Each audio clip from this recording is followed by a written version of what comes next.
ucapkan yang dengan Allah Subhanahu wa Ta'ala yang mana pada hari ini kita dalam keadaan sehat walafiat dari serta tak lupa juga salawat dan salam kepada Nabi Sayyidina Nabi Muhammad Sallallahu Alaihi Wasallam.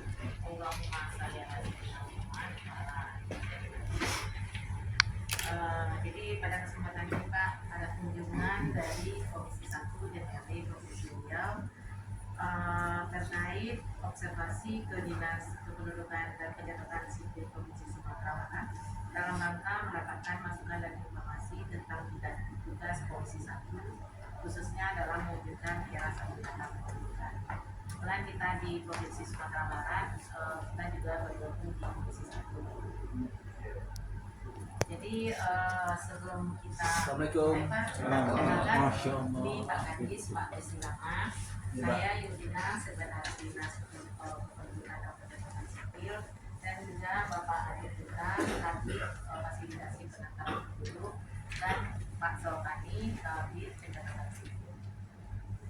Mungkin itu kata pembuka kami pada pagi hari ini. Untuk selanjutnya kami mohon arahan dari dari tamu kita, dari pembuka kita. terima kasih, silakan Pak. Bismillahirrahmanirrahim. Assalamualaikum warahmatullahi wabarakatuh.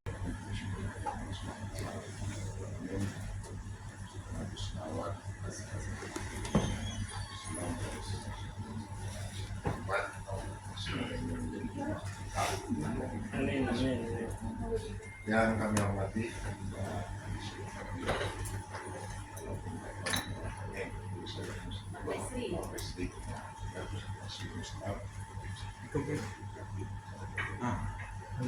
terima kasih atas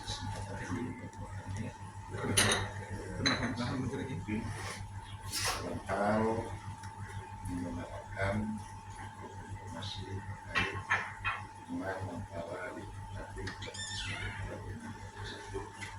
kami yang berhadir pada pagi ini yang paling ujung itu ada Pak Sumadir, harus sebagai Pan kelihatan dari bajunya sesuaikan Pak dan senyumnya Pak Pan menawan.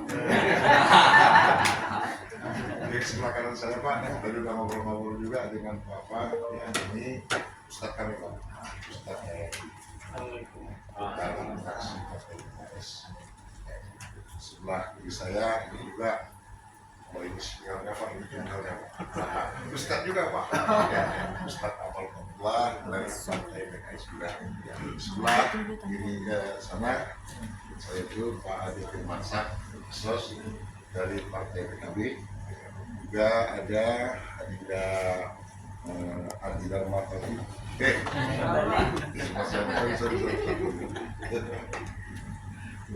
Haji Muhammad Sumardani di Marta SDM,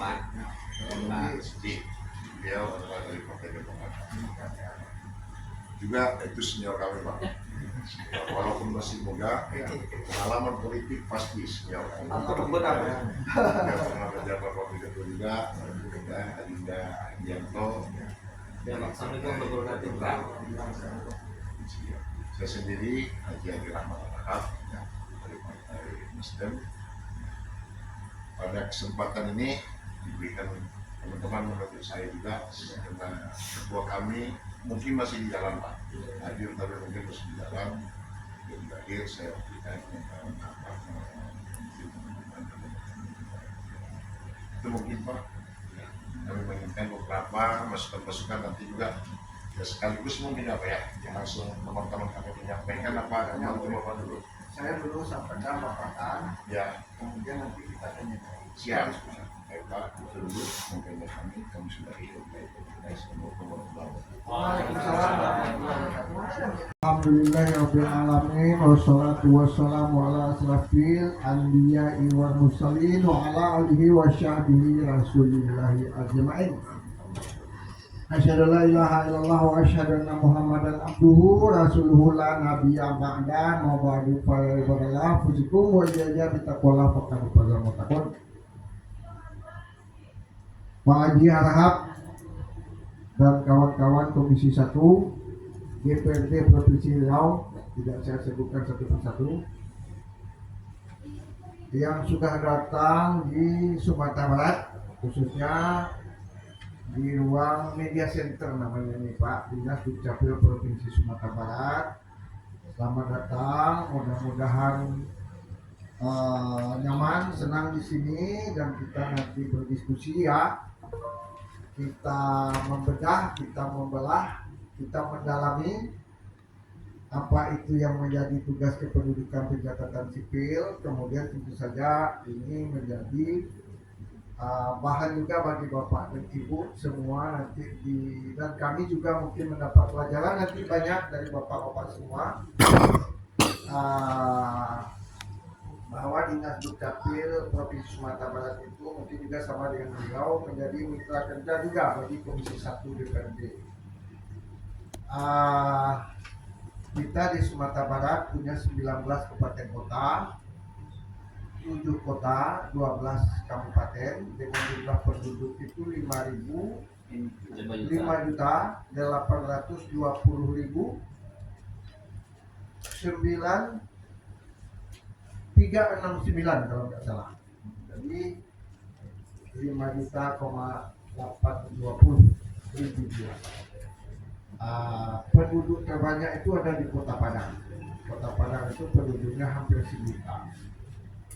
Tepatnya itu sekitar 960.000 jiwa. Nah, penyelenggaraan tugas Dukcapil itu adalah tentu saja berdasarkan undang-undang ya. Undang-undangnya tentu saja dimulai dari Undang-Undang Dasar 1945.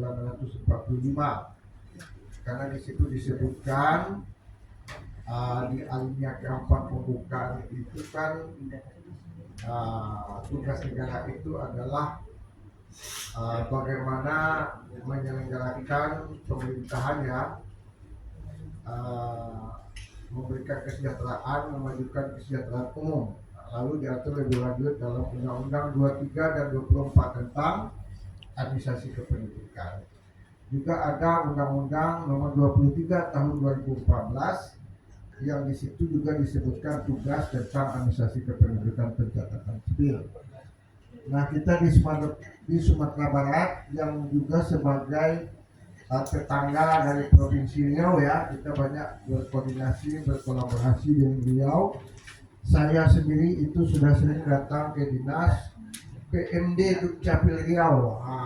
Riau ini masih juga bergabung dengan PMD, padahal sebetulnya instruksi dari Kemendagri itu, khususnya dari Pemerintah Kependudukan Pencatatan Sipil itu, Dukcapil itu harus terpisah, menyelenggarakan tugas itu sendiri, tidak dicampur, tidak digabung dengan tugas-tugas lain agar lebih fokus, agar lebih tajam, agar lebih dapat menyelenggarakan tugas pelayanan admin Dukcapil itu dengan paripurna. Itu juga yang menjadi dialog kami beberapa kali ketemu dengan Pak Kadis PMD Dukcapil Riau dengan kabit-kabitnya juga, sehingga alhamdulillah Provinsi Sumatera Barat ini beberapa tahun terakhir ini termasuk terbaik dalam penyelenggaraan tugas Dukcapil. Nah, karena itu tadi salah satunya adalah kami fokus, kami hanya menyelenggarakan tugas Korbinwas-Monef namanya, koordinasi pembinaan, pengawasan, monitoring, evaluasi penyelenggaraan tugas Dukcapil, bagaimana memastikan setiap pelayanan itu prima, pelayanan itu gratis, pelayanan itu memberikan rasa nyaman, pelayanan itu cepat, tepat, akurat, efektif, efisien, dan yang paling penting sekali memberikan kebahagiaan kepada masyarakat yang menerima layanan. Itu selalu kita support, selalu kita inisiasi dan monitor, karena kita juga alhamdulillah berhasil menelurkan 19 tambah 6, 25 inovasi yang mulanya adalah bagaimana menyempurnakan, mengefektifkan, mengefisienkan, mencepatkan, menggratiskan itu tadi setiap pelayanan admin Dukcapil. Coba lihat inovasi kita. Ini daftar inovasi kita. Sekaligus juga ini adalah inovasi baru yang tahun ini berhasil kita produk ya.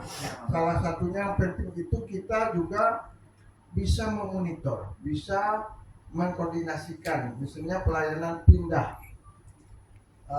datang penduduk antar kabupaten kota yang kadang terkendala. Koordinasi di kabupaten kota itu kadang tersendat sehingga membutuhkan waktu lama, sementara kan masyarakat kita butuh cepat. Ada yang umrah, ada yang mau haji, ada yang mau ke luar negeri kan. Nah, yang kadang-kadang itu perlu disupport, dikoordinasikan. Kami bisa pantau itu melalui layar kabupaten ini berapa layanannya pada hari itu, kemudian berapa yang sudah selesai, berapa yang terkendala, berapa yang mandek, apa permasalahannya, itu semua kita bisa pantau. Dan setahu kami belum ada provinsi yang membuat seperti itu. Alhamdulillah kita berhasil itu menciptakan, kita memantau, kalau perlu kita koordinasi dan pernah juga kita datangi. Apabila misalnya sistem, karena sistem informasi administrasi kependudukan itu terpusat by sistem, semuanya bekerja sebetulnya lebih banyak silent, bekerja di depan komputer, tapi itu berlangsung pekerjaan yang sangat intens terhadap permintaan-permintaan dokumen-dokumen yang diajukan masyarakat. Dan itu jumlahnya sehari itu bisa ribuan kalau kita kumpul dari seluruh kabupaten kota. Alhamdulillah itu kita pantau, kita koordinasikan dan kita efektifkan dengan aplikasi-aplikasi kita.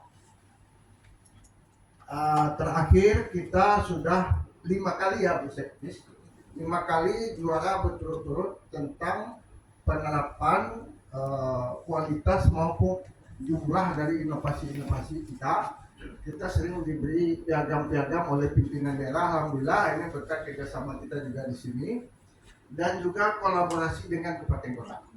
Karena provinsi itu tidak menyelenggarakan tugas admin dukcapil itu secara langsung, tapi kita itu mengkoordinasi, mengawasi, membina, mengevaluasi dan memeriksa juga apabila ada terjadi kendala dan hambatan. Dan selain itu kita juga menjadi instansi penghubung antara daerah-daerah dengan pusat. Karena kalau daerah-daerah berhubungan langsung, berkoordinasi langsung dengan pusat, itu pusat akan pusing karena ada 500 lebih kabupaten kota se-Indonesia kan. Makanya provinsi itu menjadi penghubung, menjadi katalisator lah begitu, termasuk juga dalam pendistribusian belangko KTP. Belangko KTP itu kita diberi hibah oleh pusat di Sumatera Barat itu setiap tahun itu lebih kurang 500.000 keping. Harganya sekeping itu hampir 11.000. Jadi secara tidak langsung kita sebetulnya sudah dihibah oleh pusat sebanyak lebih kurang 6 M setahun. Namun di sisi lain kita tidak pernah lagi dapat DAK. Seluruh provinsi di Indonesia tidak lagi dapat DAK semenjak tahun 2022. Nah, ini mungkin juga yang menjadi harapan kami. Kalau Bapak ke pusat, ini tolong disuarakan. Ini dinas-dinas dukcapil se-Indonesia Pak, termasuk kabupaten kota tidak lagi mendapat hibah.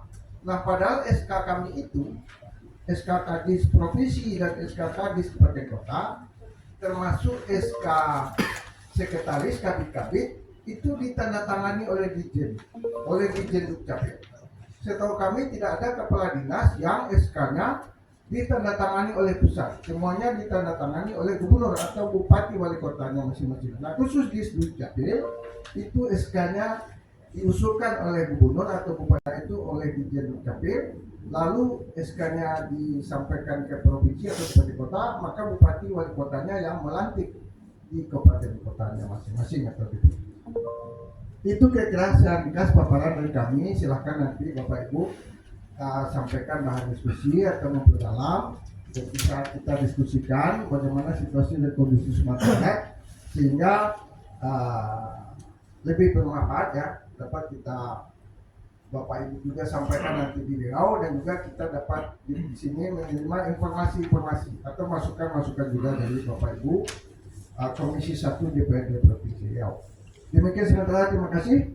Wabillahi taufiq wal hidayah. Wassalamualaikum. Lebih mudah mungkin Bapak berkoordinasi dengan dinas dukcapil di kabupaten kota, karena tadi Sumatera Barat itu sudah 19 kabupaten kota, ya, dengan 12 kabupaten 7 kota ya Pak ya. Sementara jumlah penduduk kurang lebih 5 juta lebih ya Pak. Ya, hampir 6 juta. Kalau kami di Riau Pak, saat ini penduduk kami kurang lebih 6,8 juta. Di 2024 kalau nggak salah saya sudah 6,73, sekarang mungkin 6,8 lebih kami Pak. Dan itu juga masih banyak yang belum terdata. Ya. Faktanya kemarin mungkin Bapak juga bisa mengikuti di media, di Riau itu kan ada pembahasan Tesonilo Pak, ya kan, yang baru-baru ini oleh tim PKH. Kita melihat di dalamnya itu Pak sangat banyak bukan penduduk Riau. Itu artinya Riau itu masih banyak yang belum terdata, ya, penduduknya. Hanya tinggal di Riau, cari makan di Riau, tapi belum terdata sebagai administrasinya, belum terdata sebagai penduduk Indonesia. Karena kami juga mencari target Pak, kalau penduduk Riau itu di atas 7 juta, jadi mungkin anggota DPR kita sudah 75 ya, 70. Nah itu mungkin yang mau kami kejar Pak. Nah dalam hal ini kami juga nanti ingin mendapatkan masukan dari Bapak, strategi apa, ya, strategi apa yang bisa kami bawa untuk kami sampaikan, sekalipun di Riau itu masih kami digabung itu di situ, tapi PNB kita masih gabung, tapi mungkin ke depan itu mungkin sudah ada program seperti yang saya bilang Bapak akan dipisahkan. Kami nantikan nama Komisi 1 adalah miteranya sama dengan Bapak juga di sini bermitra yang satu akan kami sampaikan. Jika nanti Bapak memberikan masukan-masukan terkait mungkin bagaimana upaya-upaya kami menjaring seluruh masyarakat yang berdomisili di provinsi Riau menjadi terdata dalam administrasi kependudukan provinsi Riau. Yang kedua juga yang saya tanyakan ke Bapak tadi dalam pendistribusian itu tadi belangko KTP Pak, ya. Selain belangko KTP apa Pak yang didistribusikan yang bisa dibantu dan distribusikan oleh Disdukcapil provinsi? Apakah termasuk di situ mungkin alat rekam dan lain-lain yang bisa mempercepat pendataan kependudukan di provinsi? Itu dari saya, cuma saya minta masukan dari teman-teman juga siapa dulu ini. Ya. Baiknya supaya jangan terlupa, kita gaya bersambut aja. Mungkin ada 40% lah orang yang kelahiran Sumatera Barat atau orang Minang di situ, ya. Sehingga bahasa Minang ini di berbagai tempat di Riau itu sangat populer sekali. Saya juga punya beberapa adik kakak yang sekarang berada di Riau. Nah, jadi karena sifatnya penduduk ini sudah se-Indonesia, sistemnya se-Indonesia, namanya SIAP Pak. SIAP bukan di Riau, tapi Sistem Informasi Administrasi Kependudukan. Nah, itu se-Indonesia. Jadi memang di data itu ternyata masih ada sekitar 2,5% lagi yang belum terdata. Itu ada ODGJ di situ Pak Ustadz, ada ODGJ, ada lansia, ada suku terpencil, ada disabilitas, ya, orang cacat dan lain sebagainya, dan ada orang jompo, dan ada yang memang anak-anak lampu merah yang tidak terdata. Nah semua itu menjadi tugas negara ya begitu. Nah menyangkut kawan-kawan atau masyarakat kita yang berada di Tesonilo itu bisa jadi dia sudah punya dokumen kependudukan, dia sudah pernah direkam, lalu punya rekam KTP, tapi sengaja menghilangkan.